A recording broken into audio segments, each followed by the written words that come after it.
আজকে বাজারে মাছ কিনতে গিয়ে যে জিনিসটা দেখে খুবই অবাক হলাম যে এক ধরনের প্রাণী দেখতে অনেকটা জুকের মতো।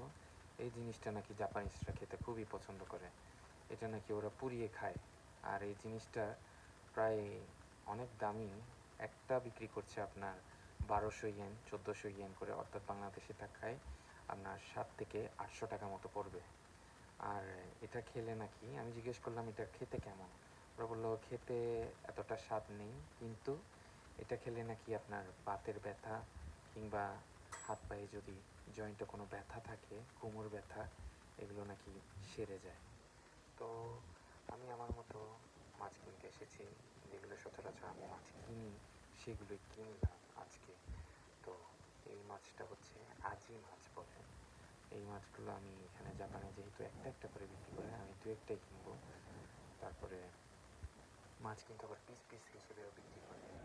এই মাছটা হলো হোক্কে, জাপানি ভাষায় বলে। এই মাছটাকে আপনার ওরা পুরা পরিষ্কার করে দেয়। এটা জাস্ট আপনি পুড়িয়ে খাবেন। এটার মধ্যে ওরা যত রকম ওদের মরিচ মশলা আছে, যেসব সয়া সস আছে, ওগুলো অ্যাড করে। এটা হচ্ছে স্যালমন মাছ, যেটা আমার ফেভারিট মাছ। আমি সবসময় কিনি এই মাছটা। এটা আমার খেতে খুবই ভালো লাগে। এই মাছটা আমি নিলাম।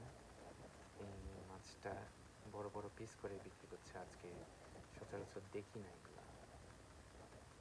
আর এগুলো হচ্ছে শামুক, যেটা আমি খাই না।